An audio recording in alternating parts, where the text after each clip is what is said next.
Assalamualaikum Hai Indonesia. Huawei gerak cepat dalam memasarkan produk andalan terbarunya Huawei Mate 50 Pro.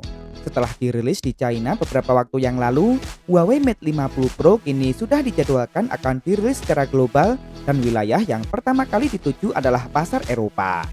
Huawei sebenarnya punya 4 varian sekaligus, yakni Huawei Mate 50, Huawei Mate 50 Pro dan Huawei Mate 50e serta Huawei Mate 50 Post Edition. Namun nampaknya Huawei hanya akan merilis Huawei Mate 50 Pro saja bersamaan dengan Huawei Nova 10. Nah, sebelum melihat detail dari Huawei Mate 50 Pro, mari kita lihat harga yang mungkin perlu lebih dulu dipertimbangkan. Di pasar China, Huawei Mate 50 Pro ini dijual dengan bandrol harga mulai dari 6.799 yuan atau jika dirupiahkan sekitar 14,5 juta rupiah. Nah, dengan harga tersebut apakah Huawei Mate 50 Pro ini memang layak untuk dimiliki? Mari kita bahas. Huawei Mate 50 Pro sebenarnya masih konsisten mengusung bahasa desain yang sudah digunakan sejak awal kemunculannya, terutama pada bagian back cover. Modul kamera Huawei Mate 50 Pro tetap ditempatkan di bagian tengah atas. Bentuknya sedikit mengalami perubahan dengan bentuk lingkarannya yang membuatnya justru lebih mirip dengan Huawei Mate 30 Pro. Namun dengan sedikit penambahan karakter penyusunan 4 lensa kamera yang dibuat simetris. Tak ada lagi branding Leica di sini. Yap, sebelumnya Huawei P50 series menjadi smartphone terakhir dari Huawei yang masih menggunakan branding Leica.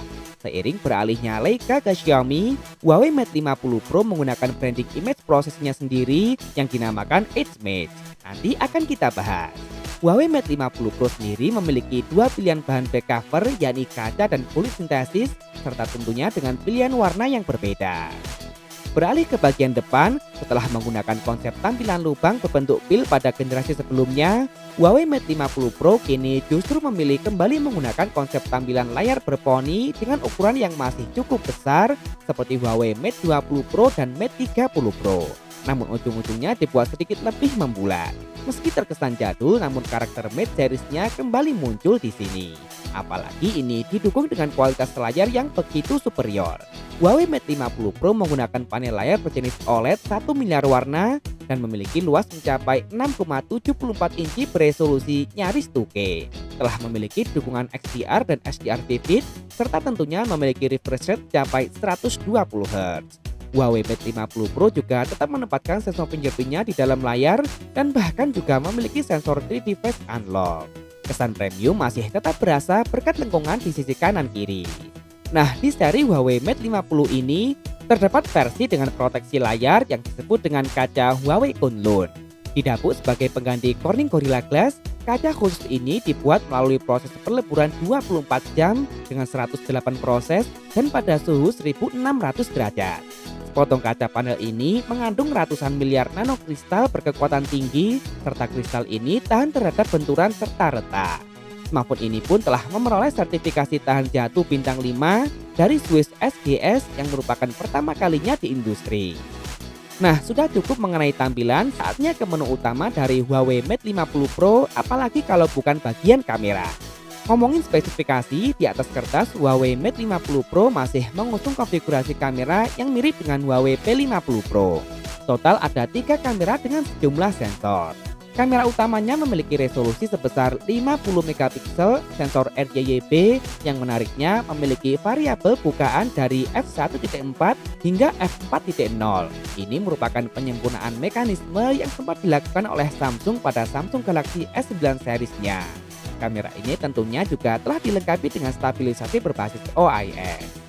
Selanjutnya ada kamera ultrawide dengan lensa bebas beresolusi 13 megapiksel yang juga dapat digunakan sebagai kamera makro, serta satu kamera lagi beresolusi 64 megapiksel, sensor RYYB, lensa periskop 3,5 kali optical zoom lengkap beserta OIS. Selain itu terdapat sensor lain seperti proximity light sensor, laser autofocus, dan 10 channel multispectral sensor. Sementara untuk kamera depannya, Huawei Mate 50 Pro mengusung kamera beresolusi 13 megapiksel lensa ultrawide yang ditemani oleh 3D ToF kamera. Menariknya, semua kamera ini telah sanggup merekam video hingga resolusi 4K 60 fps. Selain segi hardware-nya yang mumpuni, Huawei Mate 50 Pro juga telah memiliki dukungan teknologi pemrosesan gambar yang disebut Huawei dengan branding Huawei X-Image. Teknologi ini memiliki 4 basis teknis utama termasuk cahaya, mesin, listrik, dan komputasi. Menurut Huawei, Edge adalah masa depan mobile imaging. Kemampuan kamera Huawei Mate 50 Pro ini tentu saja juga dipengaruhi oleh prosesor yang digunakan. Tak perlu khawatir dengan performanya, karena Huawei Mate 50 Pro telah diotaki oleh prosesor paling mutakhir dari Qualcomm saat ini, yakni Snapdragon 8 Gen 1. Prosesor yang terbuat dengan fabrikasi 4 nanometer TSMC yang memiliki efisiensi daya yang baik. Yap, meski tak lagi menggunakan prosesor kirim buatannya sendiri, setidaknya ini merupakan salah satu prosesor terbaik yang ada di pasaran saat ini. Sayang sekali tak seperti smartphone lain yang menggunakan prosesor serupa, Huawei Mate 50 Pro hanya terbatas pada jaringan 4G saja. Tentu saja ini disebabkan oleh sanksi Amerika yang masih berlaku. Namun terdapat fitur unik dari Huawei P50 Pro ini, yakni dukungan pengiriman pesan melalui satelit Beidou. Artinya meskipun pengguna berada di lingkungan tanpa jaringan, pengguna masih dapat mengirim pesan melalui jaringan satelit. Ini sekaligus menjadikannya sebagai smartphone pertama di dunia yang mendukung pesan satelit Beidou. Kemudian bicara daya, Huawei Mate 50 Pro ditopang oleh kapasitas baterai yang cukup besar mencapai 4700 mAh. Sayang teknologi pengisiannya masih bertahan dengan daya maksimal 66 watt melalui kabel dan 50 watt secara wireless. Yang menarik terdapat fitur ekstra yakni dukungan mode darurat. Menurut hasil pengujian laboratorium Huawei, fitur tersebut membuat smartphone ini masih dapat digunakan meskipun baterainya berada di bawah 1%. Smartphone ini masih akan terus standby hingga 3 jam dan masih dapat digunakan untuk panggilan. Huawei Mate 50 Pro sendiri hadir dengan sistem operasi Harmony OS 3.0 terbaru yang memiliki sejumlah fitur baru selain fitur lama yang semakin disempurnakan. Fitur premium lain juga masih tetap ada seperti sertifikat IP68, dual speaker stereo, serta NFC.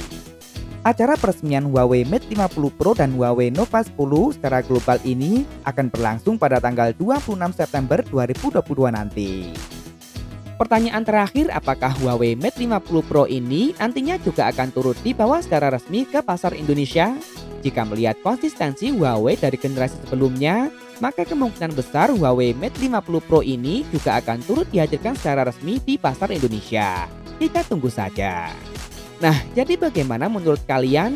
Dari segudang fitur yang ditawarkan, kira-kira manakah yang menurut kalian paling menarik? Dan apakah Huawei Mate 50 Pro ini pantas dibanderol dengan harga tersebut? Langsung tulis saja di kolom komentar, like dan share jika kalian suka dengan video ini. Jangan lupa subscribe dan nyalakan notifikasi untuk update informasi terkini dan terpercaya seputar teknologi. Follow juga akun Instagram kami di @beritatekno_id. Terima kasih telah menonton dan wassalamualaikum.